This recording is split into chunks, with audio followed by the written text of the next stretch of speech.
What it do, Moody? Brother. What's up? What's up? Out here on the porch again. Nice August day. It's not humid. Doesn't feel like it. Looks like it possibly might rain, but it's a pretty nice day out. Still be out. Yep, 81. Feels a little lighter than that, but yeah, better 81 than we've ever had. So that's that nice humidity. We're at 70% humidity. So all right. It we're doesn't in the really shade, feel we're in the like, shade. yeah. That's But what's bringing it down. here for another episode. Got a pretty good week of wrestling. I had a Percy. I don't know if you had any on the list. Yeah, you got two. Well, the first one is after the episode, but second one actually. It's not really a Percy. But my Percy is we have a new Kratos announced for the new God of War show that's going to be coming on Amazon Prime. Dave Bautista, so kind of wrestling analogous, adjacent, is now slated to play Kratos after the original Kratos early in the shoot.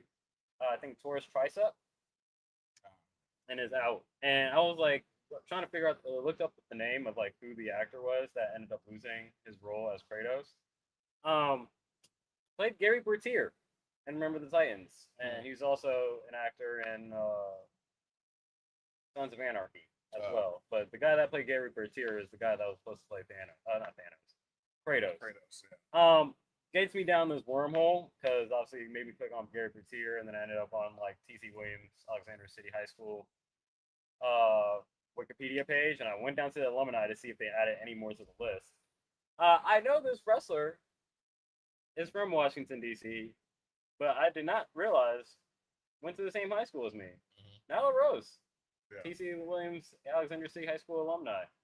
She's a tad bit older, so like we aren't the same, era, but also we ain't seen her in a while, so out of sight, out of mind. Yeah, so but yeah, double wrestling analogy, bringing it back all the way. Like, hey, Dave Bautista is gonna be Kratos in the God of War show on Prime.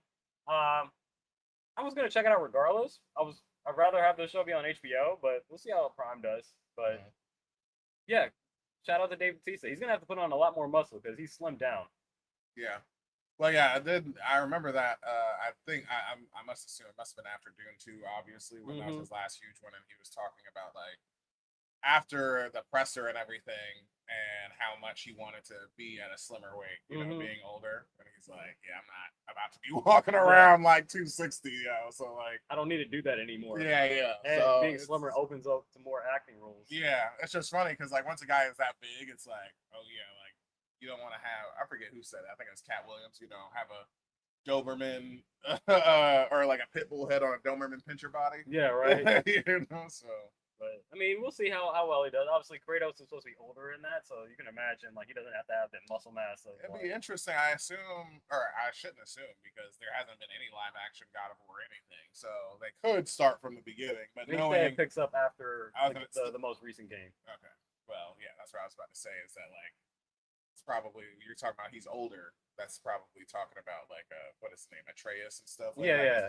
It's basically Last of Us. Yeah, just God of War. But yeah, that was my Percy. But yeah, excited to double wrestling with Dave Bautista and finding out that Nyla Rose went to my high school. Yeah, awesome for that. But you got anything off the hip? No pressure. That was the big thing. Ahsoka season 2 or D23.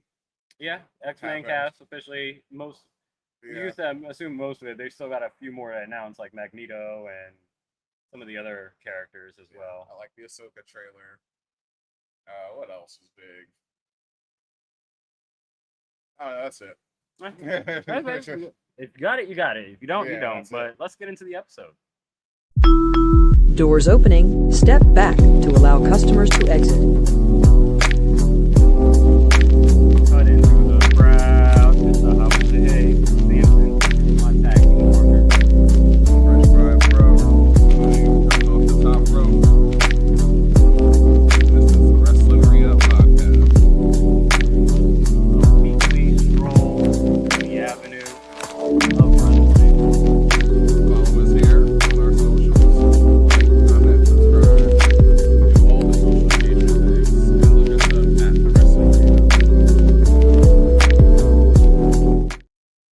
Episode 111 of the Wrestling Re-Up podcast. I put up a bunch of fun facts about the number 111. Which one stood out to you? Well, I guess I'll take over. I'm gonna say something that's not on here, or I guess it is on here. But the fact that it's an angel number. Yeah. That's my birthday. My birthday is an angel number, Yeah. 1111. Yeah. So yeah, very aware of that. Numerology and all that stuff that certain people like, Carl Anthony Towns and, modern black witches like believe in and stuff like that. Emergency phone lines. Knew that was going to happen too. So that's going to be for New Zealand and the UK, 111. Yeah. All right. One that stood out to me was the cricket superstition. I also believe this is for darts as well. But a score of 111 is called a Nelson. Some fans lift their feet off the ground when the score hits to avoid bad luck. That's obviously that's a person. There's a story to that for sure. Yeah. And then rep digit, because it's made of the same single digit repeated, 111 is called a rep digit. Yeah. And also, personal us, our college group name, Trip Ones. So shout out to them. Got a lot to get through on the week of wrestling. How would you rate it overall? More solid than the weeks that came before it. So, I mean, B plus at least. Maybe an A minus overall. Everybody had a primo, at least one primo this week. Yeah, so. I would say, yeah. We are 1 week away from All In. And then I believe the same weekend, probably on that Sunday, is Sunday night's main event. Yeah. So another week after that. But let's get into it. Let's get into the flagship show, Monday Night Raw. Best thing that I saw on there, I think we both agreed, is the final segment of the show where Roman calls out Solo and gets him to acknowledge him and rejoin the bloodline. And that does not happen. No. Roman chastises Jacob for kind of stepping out of line. And then Jacob just stands there like a mad disciplined child in the corner. Yeah, that's his while everything is happening.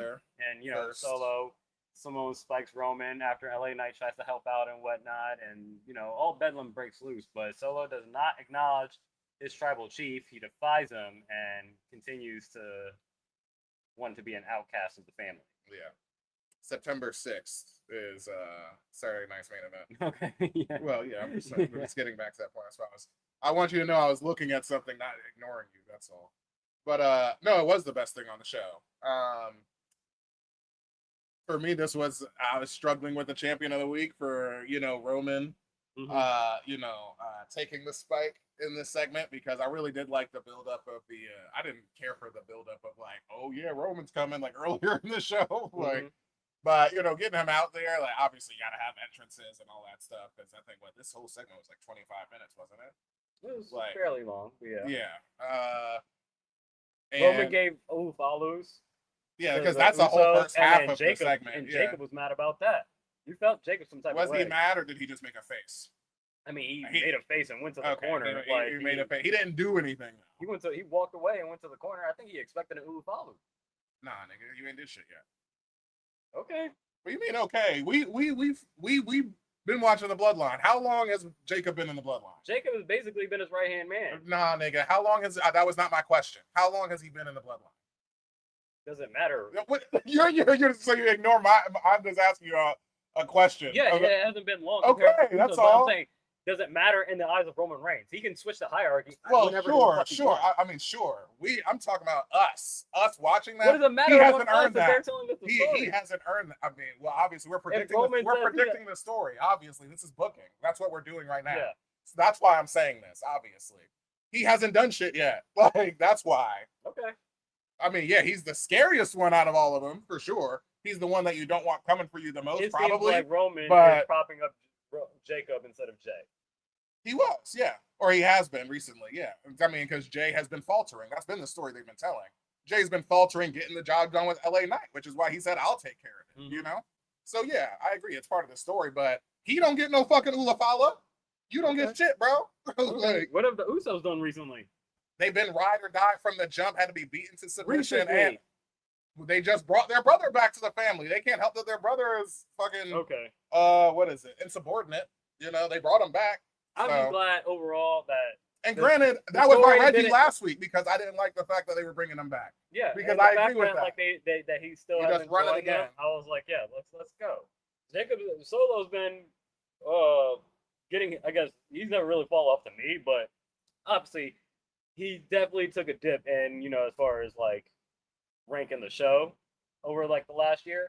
But he's been obviously bubbling hot recently. That it would be whack to kind of take him off that and like realign him with the bloodline so quickly. So I'm glad that he's still going against it. I just don't trust him aligning with LA Knight and eventually doing something to say like I actually took, like you said, if Roman sent Jay to take care of LA Knight and that still hasn't been taken care of, what about this is some type of Trojan horse way of Solo rejoining the bloodline by taking out LA Knight and being like, look, I was so deceptive. He believed that I was with him. That's interesting considering you spiked the tribal chief. So you gotta sell it. I mean that now you're just telling me that just specifically the tribal chief and Solo had a plan because obviously nobody else did. That's fine. You can tell me that. I think Solo thinks I'm above all y'all heads, and you don't even realize. You don't realize. He won't realize until after the end. And he's like, yeah, okay. Roman. All right. Roman No. Tell me. About it. Yeah. Tell me. Yeah. Roman could be like, oh damn, like you really was doing this all for the family, and sometimes you had to take certain measures to like pull it off. It's like watching The Departed. It's like, bro, I'm not a cop. Yeah. Prove to me you're not a cop. Yeah. And then you got to do something to prove that's why I laugh so hard immediately because I'm like, you struck the Godfather. What do you mean? But you're saying, he's so far, he's operating on another Godfather. Like you don't even realize by the time I reveal my plan, it was all for the family to begin. Which I won't believe that. But you're gonna have to obviously juice the fuck out of that story. But I mean, it took Cody 2 years to beat him, so like. Man, I think he'll sniff that out, if anything. But that was still the best thing on the show, for sure. Regardless of predictability, this had to go in primo. Chad Gable retaining against Rey Mysterio. Yeah. When I'm going to look this up. Rey Mysterio, I know we checked before. Like 52. Something like that, yeah. Yeah, Rey Mysterio is, 51. Okay, he will be 52. Okay. Obviously, not the Rey Mysterio of 2003, but... Still good down. Yeah, exactly. That's effectively what this was. It's like, goddamn, like you still move 75% of what of like prime Rey Mysterio, which at 51, I'm like, goddamn, bro, like you don't got to, but it's still fucking so many clean, injuries in his career, like torn ACLs and shoulders and all that stuff. It's like you're still high flying, jumping off ropes, and and taking belly to back suplexes off the turnbuckle and shit, like in this match and stuff, like. But yeah, no, it was great stuff.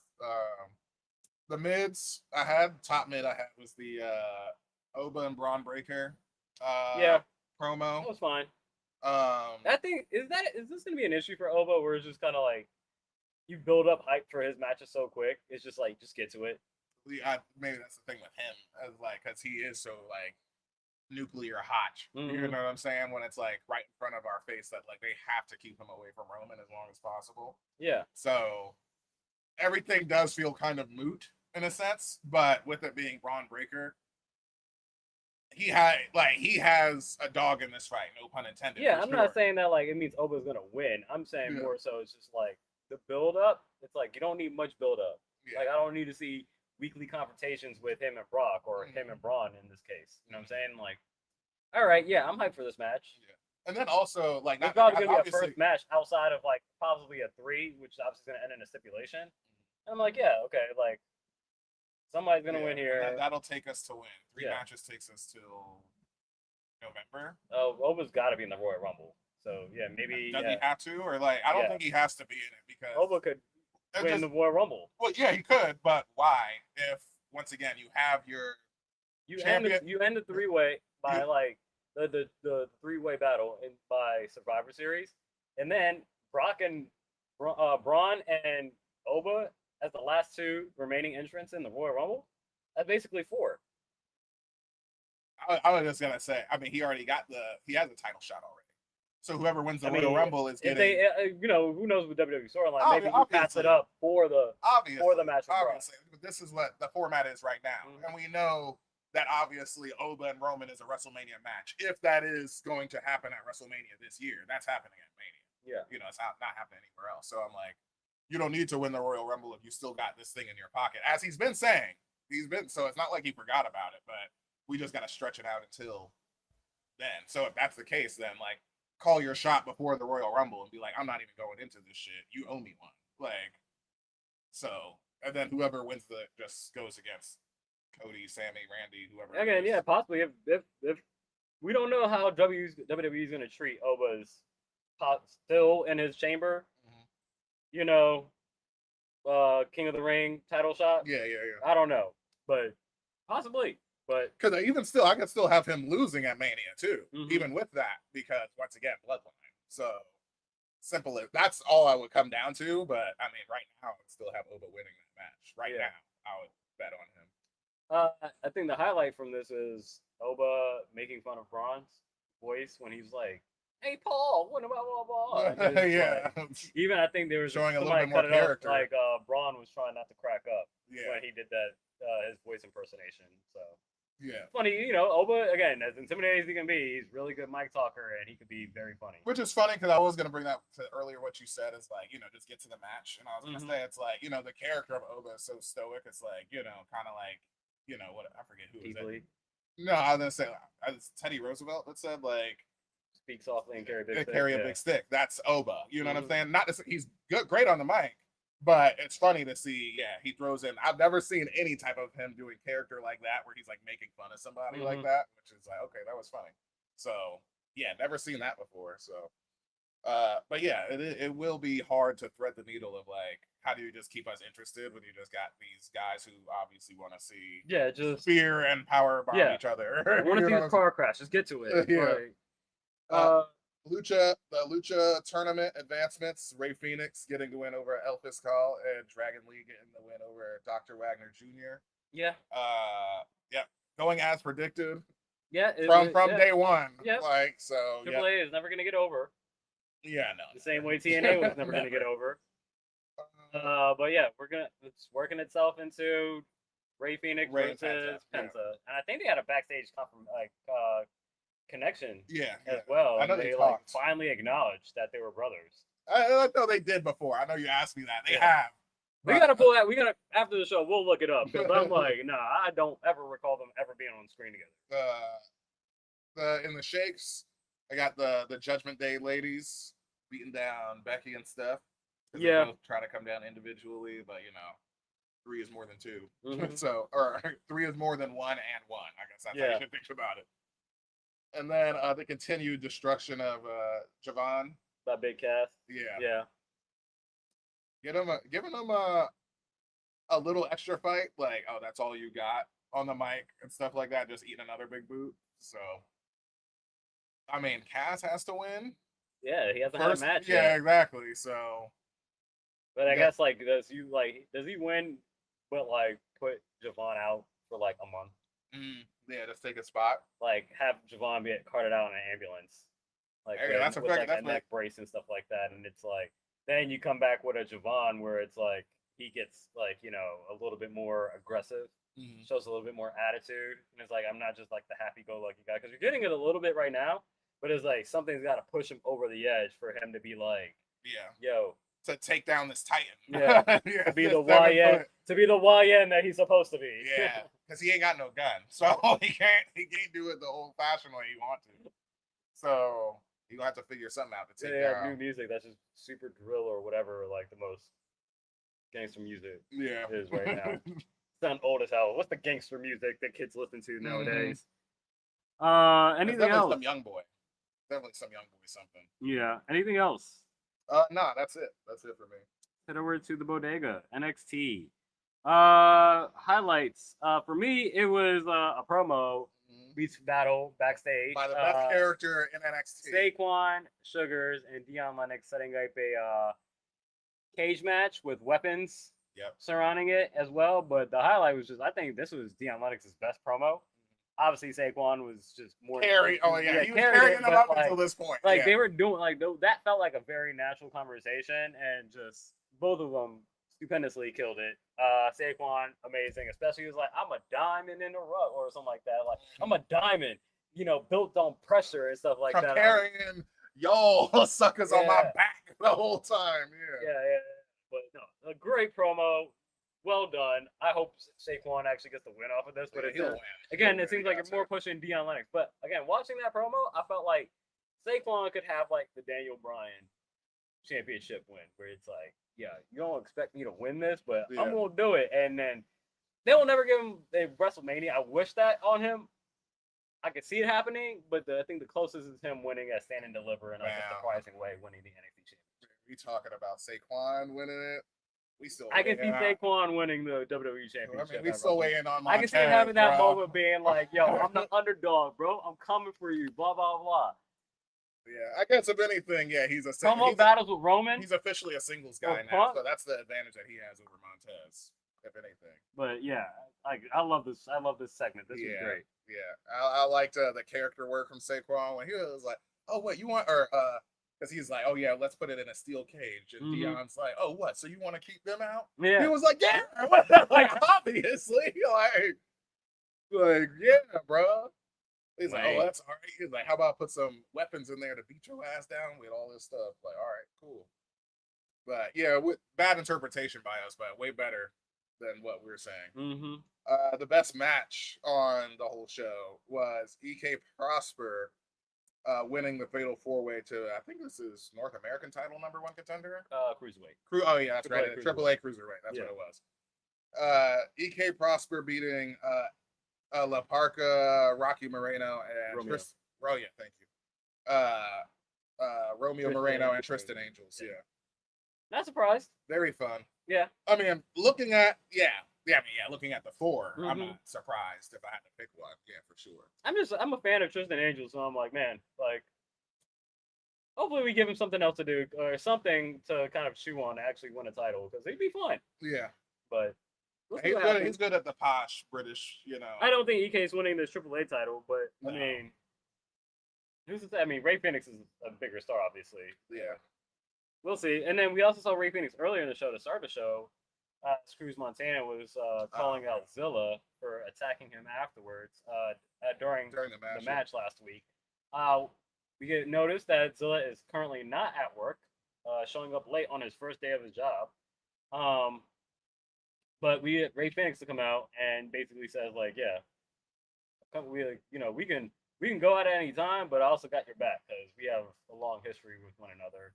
That obviously does not mention any of their AEW connections as well. But yeah, when it was LAX versus the Lucha Bros. Yeah, Double Ray Phoenix on what you call it? NXT, yeah. And he was on Monday night. Yeah, true. A lot of Ray Phoenix this week. The mids, I had top mid was Callie and Kalani getting the win over Kendall and Ren. Callie and Kalani's chemistry is really good, like already. Yeah. Like as a team, granted they weren't matching, but like I mean, they shouldn't be because that would be so bad for Kalani. Like, but at a glance, I was like, are they matching? Like Loki, like that they're gonna be a tag team or something officially. I still don't like the Callie connection. Like her, it's just the shoulder block. That's all it is. But I get it. It's the same thing like the super spear, but the super spear at least I can believe that hurts. Through somebody's ribcage. Yeah, I can believe that hurts. Like versus you just shoulder check somebody. Yeah. Like you just ran, like somebody holds the door for you and they just bump you like really hard. Like, all right. But she's so muscular. Like it's the muscles. And granted, I guess she did. She pinned Ren, so I guess she'll have a speed championship title match coming up for sure. But yeah, good for the ladies. Then this was the main segment. Zillow. Yeah, this was the ending segment. Yeah. Zilla finally comes to work. The main one to sign his NXT contract. At the time, we already have abysmal music. Oh my god. NXT Heatwave. We already were established earlier in the night from Robert Stone that there would be a triple threat for the NXT Championship between Grayson Waller, Tony D'Angelo, and Cruz Montana. Now that Zilla is officially part of NXT, he has been added to it, and now it's a fatal 4-way. Yeah, and this is where, obviously, like on his debut, we were texting about this, and I said the shot got him to the main roster. and this is going with the exact way I would want it to, where I'm like, I mentioned off pod, he's gonna win this title, and then shotgun him onto Raw, like throw him up there, immediately in Bloodline, all this shit, and just let him be the fucking entitled kid, like, and his family is doing like he'll fucking praise Roman, all that shit. I mean, at least that's what I have in my head right now. But it's just for War Games, whenever they get to the Samoan family fight or whatever. But yeah, this is a way to do it. Like and then he just won't even be on NXT. Just have the guys fighting for contendership, and then when he shows up, Jacob is with him. Yeah. And then unfair, yeah, exactly. And then that's how you just maintain the title. Keep a year. You'll just do double duty. We run this whole company. Exactly. Yeah. Just do a whole year of Zilla as NXT champion. That'd be fun. Yeah. Who and do then you you think can expand. Zilla Yeah, that's a pins bigger to win the championship? Who's what? Who does Zilla pin to win the championship? Who does he pin? We got Tony D, Grayson, and Cruz. I mean, Grayson is here for it. Like, that's what he's here for. But I feel like he pins Cruz because you got to protect Tony. You got to protect Tony, so but like either Grayson or. But Cruz just got here. That's why I'm like. He's TNA. True. Yeah, true. TNA. You got to start from the bottom, son. Yeah, no, that's a fact. Yeah, maybe it is Cruz. But yeah, it would be interesting. That's my booking. So, oh yeah, what I wrote to you immediately was maybe Roman recruits him through Jacob. Jacob interferes in a match with Zilla, and Zilla wins the title. So yeah, I had him booking Jacob to interfere in this match anyway. Then debut him as NXT champion on Raw, meeting Roman, and he's like, "What did you expect? We're family. I want what's best for you, and the best thing for a family is for you to be by my side and run the play." Passing over Solo, but granted, Solo don't want to be a part of it, so that don't really stand. But yeah, interesting. I think what's also going to be interesting though is like we already know from Roman's interaction with Rey Mysterio that Roman don't be really watching any of the shows. So like, does he really even know his cousin's on NXT? Only because it's his cousin, I would believe it, because it's family. Roman cares about family over anything. Yeah. I don't think Roman would ever show up on NXT, but I think he would give Jacob. He'd be like, "Hey, yeah, go with little cuz or whatever." Like he would be aware of like his conquest. Somebody fucked up because he's bringing glory to the family. If Roman ever showed up on NXT, somebody. Oh yeah, what is Shawn Michaels doing? Like, oh my gosh. Yeah. But yeah, that's all I'm saying. Like, maybe he's just oblivious because he didn't even know Rey Mysterio was Triple H general manager. Yeah. He's like, I'm Triple H general manager. Now I do. Now I always like, I don't okay, thank you for watching the company products. Yeah, I would believe Roman would care about his cousin, or at least his cousin bringing glory to the family and like maintaining it. He didn't care about Ava. I mean, that was a different job. That's a different job. Maddie tapping out Thea Hale. You had a minute. Yeah, just for the story aspect of it, because this was about to be Shake. Mm-hmm. I didn't care about. I mean, Thea Hale. I mean, I know we've been doing this for like a month with like Thea Hale and Jada, but it's still not long enough. I mean, we got one match of them matching, or one match of their attire matching. Mm-hmm. I'm like, that's still not long enough. Like for me to care about. Yeah, that. On commentary, they're like, "Oh, this is absurd." Like friends. Jada Parker having to watch her friend Thea Hale. I'm like, yo, like.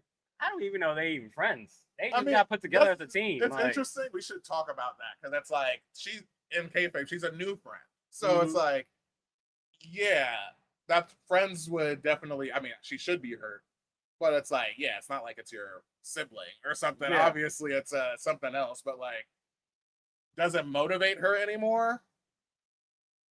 Probably not. I would think. I feel like she's more annoyed that Natty keeps butting in her business rather than her attacking Thea Hale. Yeah. But that's just more of the storyline building that they've been doing. Where I'm like, okay, like again, WWE just kind of wants you to take whatever they give you. Like, oh yeah, like they're friends now, and it's like, all right, like, nah, bro, that's not how friendship works. Yeah. And then the shakes that I had was Lexis King retaining the Speed Championship. And then Birthright start beating down Lucian Price. And we get Bronco making the save. Even though we've also been telling that for a little bit that they're probably going to break up. And also Jackson Drake getting the win over Shiloh Hill because Naraku decided to miss Shiloh Hill. Yeah. When he was on the top turnbuckle, when I said, almost what a just demotion. For the fact that if this is if Naraku ends up having to put over Shiloh Hill, a 3-match feud. This is gonna be a super shake. Yeah. But that's just me. I'm just Shiloh Hill just does not work for me. Yeah. But it is what it is. Anything else? Oh, that's all I have. Let's head over. Before we head over to the coffee shop, we had some breaking news come out though. Mm-hmm. Ilja Dragunov, who we have not seen since about WrestleMania. Last moment that we do remember is him in the Royal Rumble, just getting his chops getting no-sold by Brock Lesnar, and then immediately getting thrown out of the ring. His contract is coming up, and it's going to be set to expire, and he will be leaving WWE. Yep. And a lot of the internet was up in arms saying this is a huge ass fumble, and I can't believe you brought back Baron Corbin, and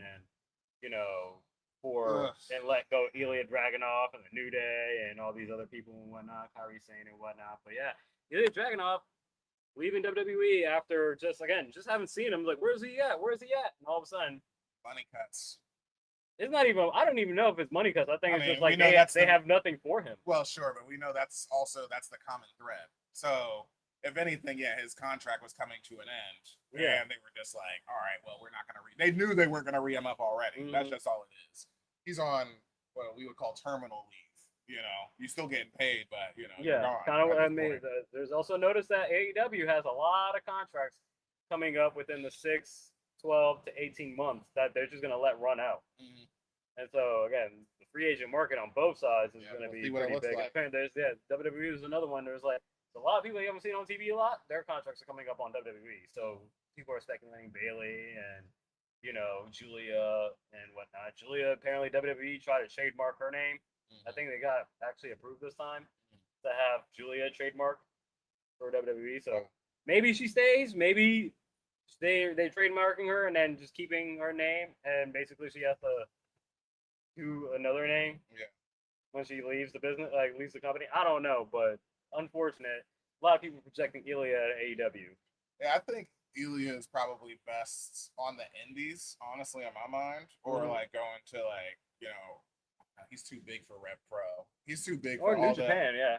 Yeah, he can do New Japan, but I would rather see him do because my thought is him going AEW. I think it'll be a fucking Bobby Lashley or Malachi Black situation. Where it's he's great and we'll have these matches. You don't think it'd be like Tommaso Ciampa? Oh, well, even maybe Ciampa, but even Ciampa is he's on Collision. It's not as high as it was. Exactly. It's because I think the next step up from that, because in my mind TNT is the lowest of the three, at least as far as prestige, because Continental only still. You talking about titles? Yeah, the titles. No, because the Continental still has the shortest lineage, but it's also world champions. You know what I'm saying? Every single one of them. And then the international is probably their real the WWE Intercontinental when you're talking about the workman's title. That's holy shit, these matches, every single time. So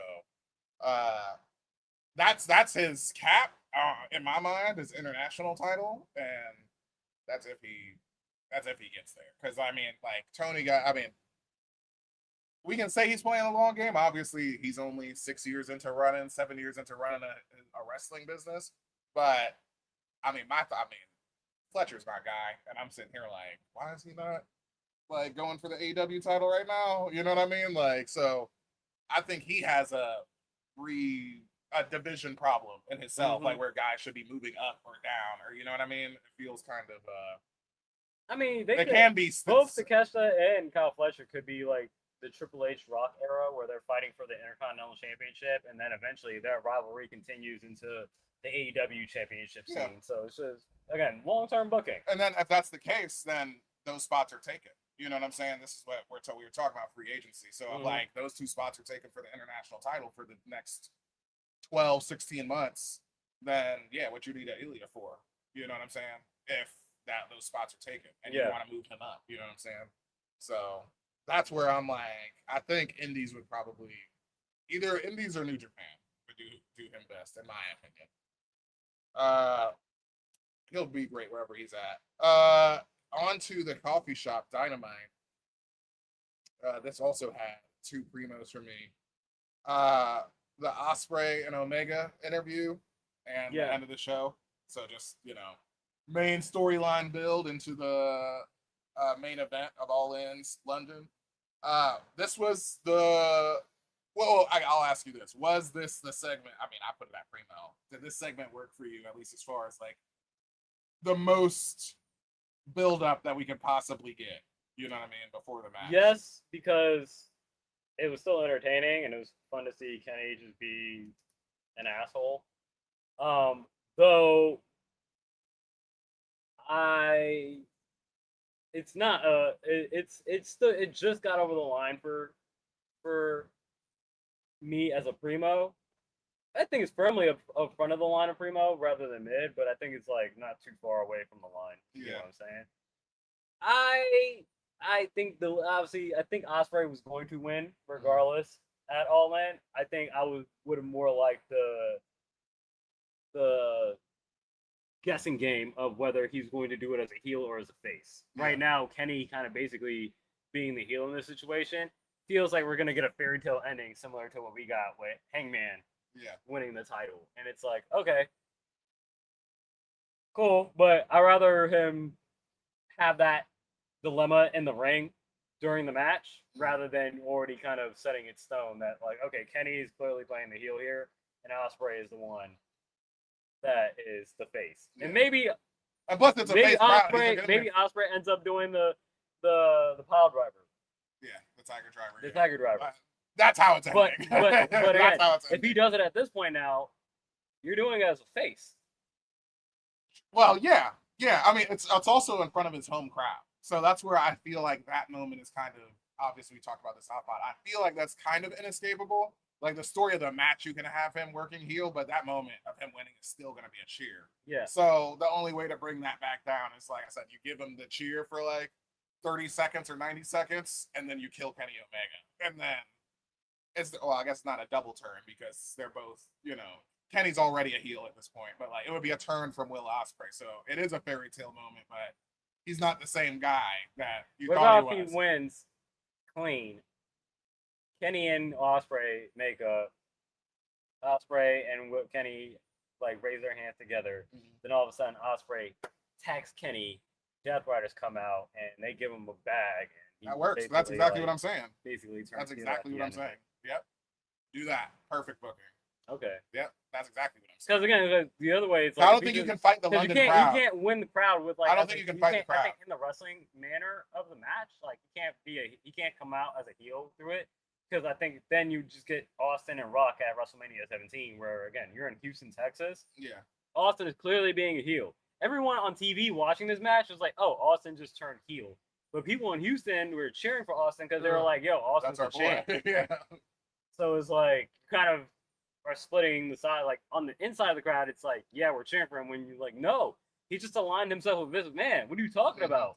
I also think that the London crowd would be the best place to do it anyway, because like, yeah, it is a lot. Well, I don't want to say a lot smaller. I mean, obviously it's a smaller country, but like Wembley is the biggest stadium they got, and anybody who's into wrestling knows who the fuck Will Ospreay is, and they take wrestling way more seriously than we do, and it's like respected actually over there versus us over here.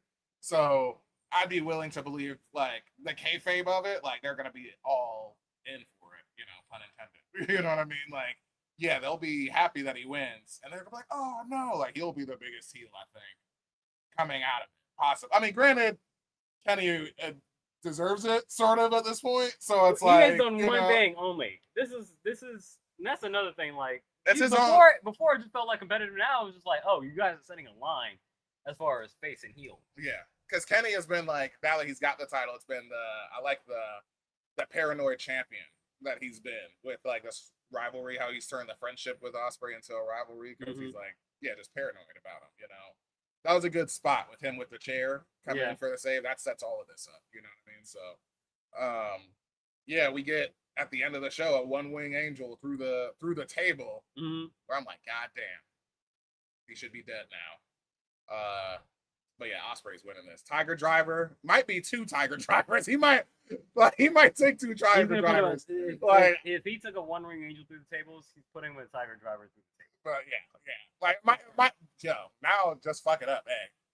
Tiger Driver off the goddamn turnbuckle through the table. Like it's the Dudley Boys. You know, that's ultimate. And that's they sit there like Bubba, like he just fucking, just like the stare into when he goes into the tree. Ospreay does that too, a little bit, but he does like the shaking, like when he's fighting with himself, if he should do it or not. Rady. Yeah, basically, yeah. The best actual match on here though was Continental Classic continuing. Moxley getting a win over Jay White. This went for like 18 minutes. Mm-hmm. Man, they gave us a full match right here. I enjoyed this a lot. How disappointed were you though that like knowing that Jay White's gonna be in this match? And it's he's not winning. Like he's not winning it. It's like, wouldn't you have just preferred this been Nigel McGuinness? Anybody else? Yeah, yeah, absolutely. Absolutely correct. Because that should be the final, right? Or I mean, he was one of our picks. I was surprised to see Nigel McGuinness in a match. Yeah. For the Intercontinental, the Continental Cup. Yeah. Who did he face? Hechicero and beat him. That's a fucking Reggie.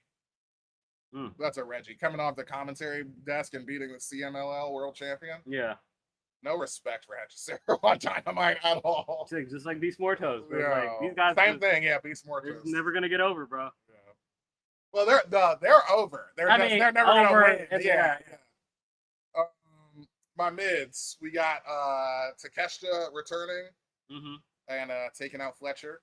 So, like you said, continuing this rivalry over the international belt. Maya World retained in a fatal 4-way. That surprised me. Really? Yeah. You think she's gonna drop the belt that easily? Yes, I did. Okay. Because who's the match at All In? I don't know if it's been established. I would have to look it up. That's part of my point. Is that like, what are we gonna do with her at All In? You know what I'm saying? Where if I give it to Stat or Ashita, then it's you can reignite whatever rivalry you want. You know what I'm saying? I thought Stat was gonna win this, but it's fine. Definitely Persephone wasn't. She will win at some point, but she's my favorite newcomer. The fall away slam pin work for you? Yeah, I like it.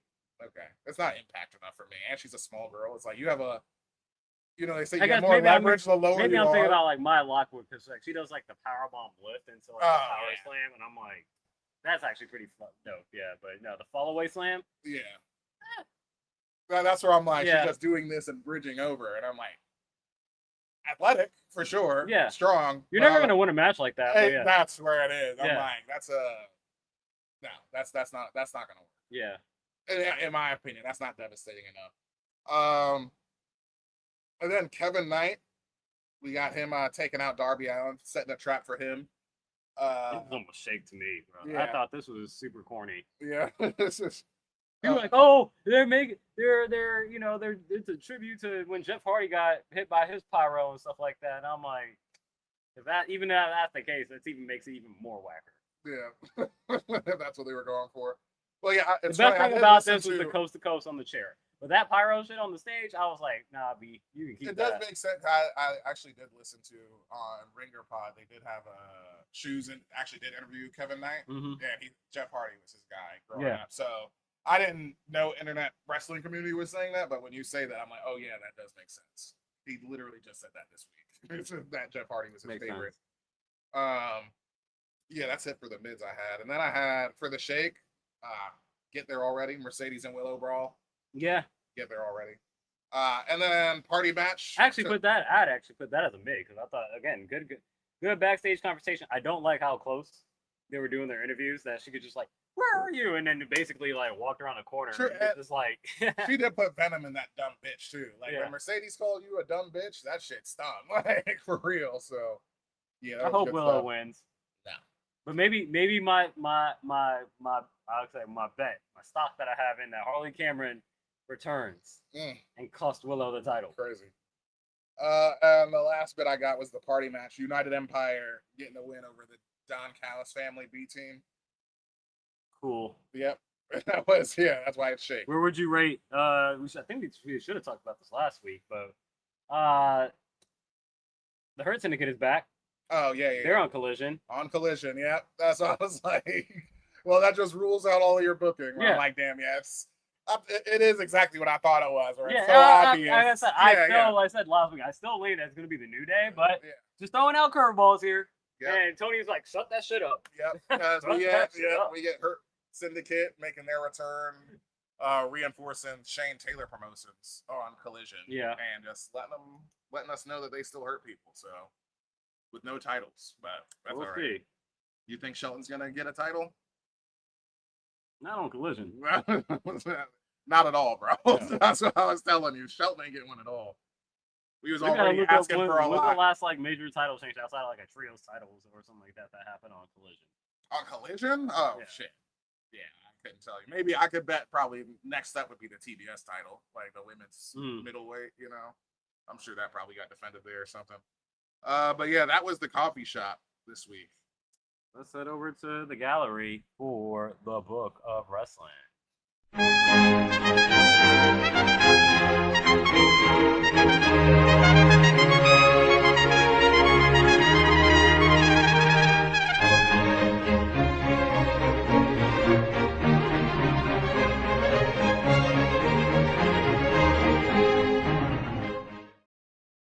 3 items in the docket in the gallery for the Book of Wrestling. You want to start? Want me to start? Because I actually put one here. Yeah, I did. Yeah, you go ahead. Well, I'll start with the one that I put in, and this is a quick one. But August 20th, 2016, Samoa Joe punks MJF at NXT TakeOver Brooklyn 2. Samoa Joe's coming out for his title match against, I'm not sure, I didn't look that up, but he has a title match. He's coming from the locker room, Goldberg style, and who's there as a background character on the side of him? None other than MJF. And as Joe's walking down the hallway and the camera's in his face, it looks like MJF was about to step in front of Joe, and Joe immediately in his camera puts his arm up and just basically shoves him with his chest, and MJF is just like taken aback. He glares at him too. Just rewatching the clip, he glares at him from behind. Like, who the fuck is this guy? Yeah. MJF on WWE programming. Yeah, the wrestling world is small. We know that. Yeah, for sure. Everybody's trying to out here just get a job wherever they can. And then for the more historical buffs out there, the oldest one, I got IWA Kawasaki Dream. This was an all-night or all-day pay-per-view where the final ended up with Cactus Jack defeating Terry Funk in the tournament to be crowned the king of deathmatch wrestling. So yeah, it's amazing, but of course all I did was type it in YouTube, and somebody has the entire event, like 2 hours and 15 minutes of like actually pretty decent, like at least VHS quality recording. Where I'm like, oh yeah, we could sit here and watch all of this. I'm like, damn. But I did watch the end of it, and yeah, the mat is as bloody as you could possibly imagine. Like, and even like I can tell the ropes barbed. Yeah, the ropes are barbed wire, and the ending of the match is so like clearly they're just so fucking tired, or like blood loss, or just both of them. Where like Cactus Jack is about to go for like I don't know, he's about to hit him with something, and then he low blow Terry Funk low blows Cactus Jack, but he not no sells it, but like it affects him, and then he hits him with. As he's falling, he pushes the ladder over. The ladder hits Terry Funk, and then Terry Funk dies. And like I was just like, that clearly wasn't supposed to happen, but like I said, I think it was like possibly real, just blood loss and like exhaustion that was kicking in. He's like, Terry was like, "This is the end, bro. Like I don't give a fuck. He ain't going anymore." Yeah, the end of the line. Yeah, and then. A more knowable moment, I had this written as proof Stephanie started the women's revolution. Like she wants us to know and believe it's fact. August 21st, 2000, Lita defeated Stephanie McMahon Helmsley to win the women's title. This match was the first time in history the women main evented Monday Night Raw. There you go. Simple as that. The boss's daughter with the belt. Yeah. Main eventing Monday Night Raw. If it wasn't for her, you wouldn't even be walking in these shoes. I'm glad the Lita and Trish held in higher regard. That's completely overshadowed Stephanie. Yeah. That's it for the gallery. Let's head over to the last show of the week. Yep. SmackDown, the Boutique. And I thought it was a really fun show. The best thing I had on here was the World WWE Championship match between Kevin Owens and CM Punk. Obviously, Kevin Owens was not going to win this, but it was a hometown of, not the hometown, but home country of mysterious land of Toronto, Canada. Yep. Kevin Owens was not going to win this. It was going to be how Sammy was going to cost him. Initially, Sammy was not going to cost him. He was trying to help him. He attacked CM Punk while the referee was knocked out. Threw him in the ring. Kevin Owens hits a stunner. Sammy throws the ref in, gets a 2 count. Not fond of that, just because he had a stunner on him earlier and ended up only actually had Punk down for 10 seconds. Mm-hmm. But you take more of an ass whipping and you kick out at 2, we'll see. I don't like that, but Kevin Owens then gets Sammy tries to give Kevin Owens the title belt, and Sammy's like, I'm not doing it this way. And Sammy just snaps, hits him with the belt. GTS, 1, 2, 3. Punk retains. Afterwards, Sammy snaps on Punk, attacks him, and then attacks Kevin as well. Both of them eat 2 title belt shots right here. And Sammy is just lost it even further than he's lost it previously. Where I said this is a borderline top shelf, where I'm like, even similar in the way that, I've constantly said Roman has never changed. Right? Like, he's still a heel even now. This is where, like, as long as, like, Sammy has been, even this last bit gimmick he's been doing is, like, the last real good guy. This is Sammy. This is the last, that he is no longer the good guy. Like, without a doubt, you are a heel, Sammy. This is a full confirmation of you hit a returning Kevin Owens, who is already, we know, legit your best friend, all this stuff. And legend CM Punk, who's obviously a wrestling god and all this type of shit. Yeah, Sammy's a heel now. No, I agree with, like, this, where it took me immediately, because I don't want this, but immediately who came to my mind was Drew McIntyre. Where I say, justified heel, but you're a fucking heel.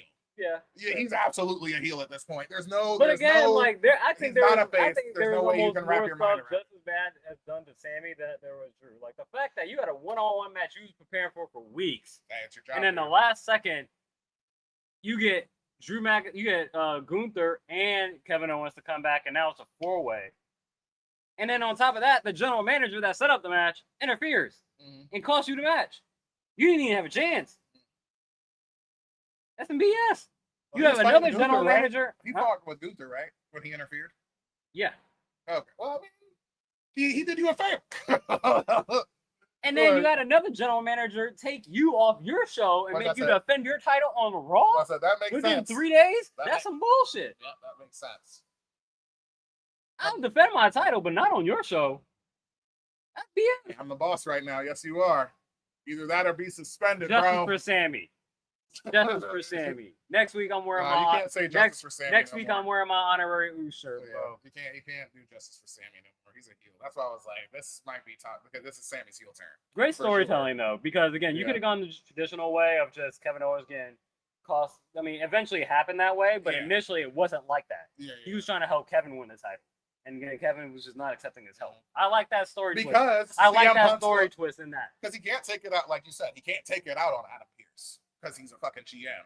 So CM Punk is the one that's bullshit. Well, I mean, very small. Obviously, we just got Gunther and Nick Aldis. But yeah, ignoring that, you can't touch, authority figures. So by proxy, you have to take it out on CM Punk. You want your best friend to win that title. If you don't want to do it your way, you don't hit him with a title belt. Like when he just came back from spinal fusion or whatever the fuck surgery, you're a heel, Sammy. That's it. But down to the mids. The Cody and Sammy promo, or Cody and Randy, excuse me. Cody and Randy promo. Set up a match for Sunday night's main event. Yeah. Oh, okay. I didn't put that. All right. Yeah. I'll put that for the other ones. Randy just saying you're just a good guy. And Cody using a Paul Heyman line, talking about it's not a prediction, this is a spoiler. Yeah. Mean anything, or just Randy's gonna punt him in the head. I'm just saying, does that mean Cody is aligning with Paul Heyman? Oh, Maybe, sure. And maybe it's cool. like you get he'll Paul, Oba, Cody. I wasn't thinking all that, but I do like it.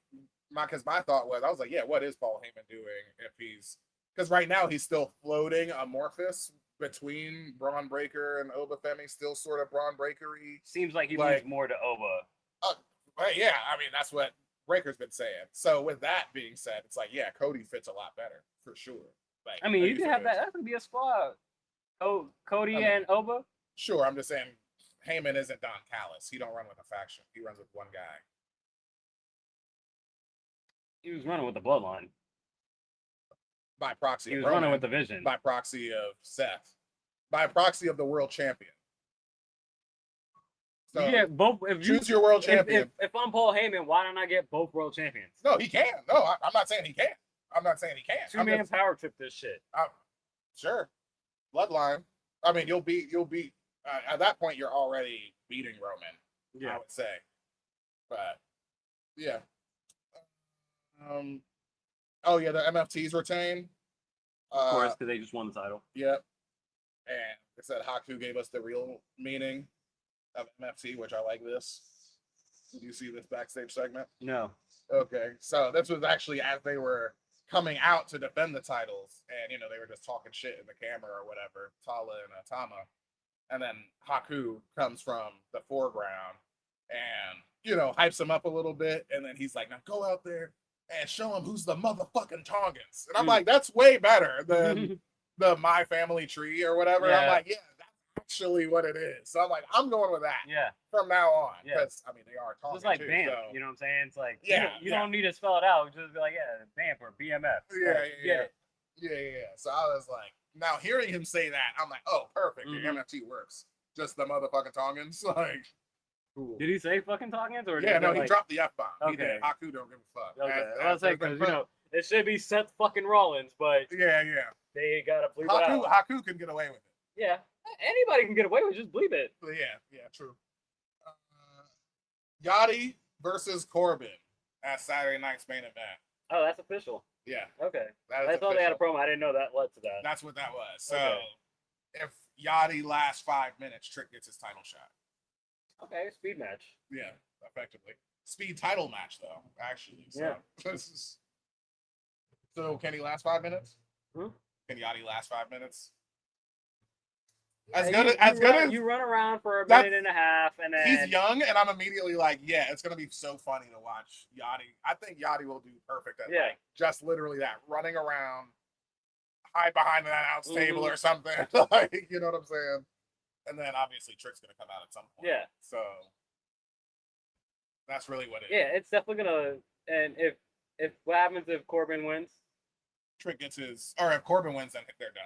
Then Trick doesn't get a. Okay. Because he already had a rematch. Yeah, Yachty's winning. Yeah, he had a rematch already, so this will be the third match. And it's in Atlanta. Yeah. We gonna beat Trick 3 times in a row? What do you mean? Well, if he gets the title shot, then that means it's Trick versus Baron for the third time. Yeah, and Trick's gonna win it back. Okay, that's what I was asking. Yeah. That's what I'm asking. I was like, okay. I was like, are we gonna beat him 3 times in a row? Because I was like, if not, then he's obviously winning the title. Because again, it still has Trick's fur on it, and the fact that he hasn't changed the fur. Yeah, he said. Well, he said this. Giveaway. He actually said this week that he's customizing it. Okay. He said that. Until I see the customized belt, you are on watch. Yeah, because that's what I said. Where I was like, immediately. I mean, if you're the champion, where the fuck is the title? Yeah. Like, you're supposed to take your title. And wear the wolf belt. Yeah. That's all you gotta do. Just make it a wolf belt. Same fur, just put it wolf skin. Yeah. Or wolf fur. The Shakes, Lash Legend getting the win over Tiffany. Yeah. Straight up, clean. And the Irresistible Forces start beating her down because she ain't shit. And Chelsea come out with her kendo stick. And a Toronto Raptors dress. Because you can't touch her, and so you just gotta run away. Yeah, exactly. And the last bit I got is Tatum versus Michin next week. Okay. Because there was a backstage segment of we're not friends, and Tatum's got to earn a keep. We still need a faction name. I will continue to say this. Y'all are not a team until it's a faction name. That's for you. I know, but I'm saying, well, in the sense of like, make it make sense. Didn't they win the tag team titles? No, they haven't done anything. I'm pretty sure, I thought they were fighting for the tag team titles at one point, but like they've been a tag team long enough. They have had segments for long enough. They aren't even a tag team. Yes, they are. No, they're not. Michin and B-Fab aren't even a tag. They didn't even have a tag team name before joining her. They're just B-Fab and Michin, and then they just posse up. Give me a faction name at this. I was talking about this at Mania, how they wasn't a faction, and it don't make sense. What month is this? That's August. 4 months ago. Yeah. Anyway, that's it from SmackDown. Yeah. I think this is easily carried by the main event, and yeah, the main event was really good. Oh yeah. Crowd. Reggie, what the fuck is Blake and Julia doing? Yeah. Like the throwaway not match. Blake's been on SmackDown for 4 months and still hasn't had a match, and Julia lost on main event to Michin last week, and now your match doesn't even start. That it's like very concerning about what might happen to Julia in the near future. Especially when we see what happens to people with extreme talent, like an Ilja Dragunov. You know what I'm saying? This week, it's not like there's anything wrong with them. Yeah. But yeah, that was it. Champions of the week. Yes, I have one. Yep. Good. This is Day from Friday After Next. Someone call 911 for title belt to Smart Mark Sterling of Ring of Honor. He's a manager. I wasn't familiar with this dude until this moment.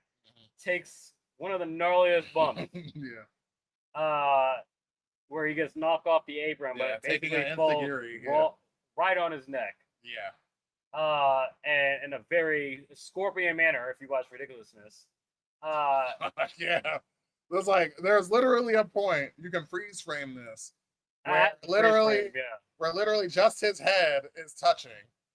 And then it's the rest of his body is not touching the ground. Yeah, it's a gnarly spot if you haven't seen it. He was asked on Twitter by a fan. It was like, "Are you okay?" He puts a one-word response, "No." Another picture of him in the hospital bed. But he's taking it in good light because he also posted "Protect Your Neck" by the Wu-Tang Clan. So hopefully he's doing well. But what a gnarly spot! Someone please call 911 for this dude because that was something serious. That's almost. I don't know if that's bad. Which one is worse, that one or Io Sky? Jumping through the middle ropes and landing on. That one was all the way back because he didn't have a chance to break his fall. Yeah. At least Io came away she came face first. You know, she had a chance to put. She caused her own problem. While, he just kind of fell into an awkward position. Yeah, exactly. Jeez. That's gnarly. That was a crazy spot. Mine, for those of us that are old and grew up in the 90s, you might have heard of a little show called Mighty Morphin Power Rangers. Mm-hmm. And this is a shout out to Monday Night Raw. This is the Power Rangers, kind of a trope, not a quote, but who's the mysterious Sixth Ranger trope title going to El Fiscal. Yeah. For immediately reminding me, snapping me back to Power Ranger Zeo and reminding me that who's the mysterious Gold Ranger? It's Jason. Yeah. Or Tommy. Because when you look at this shit and you look at the Gold Ranger and then you look at him, tell me how that's different. That's really. Copyright infringement. The only thing you're missing is all of this should be gold. That's trademark infringement right there, bro. I'm just that is the exact damn near exact same suit. But many wrestlers dress up as characters and cosplay in their outfits. Sure. So hey, it's your first time on Monday Night Raw. You're gonna stand out. Gold Ranger inspired. We'll give them that. Great suit though. Great outfit. That's it for me. That is it for me. Moody, where can they find us? Find us here on YouTube and other platforms coming soon. But for now, every Saturday in the afternoon to evening, like, comment, subscribe right here on the Wrestling Re-Up podcast. We'll see y'all. Peace.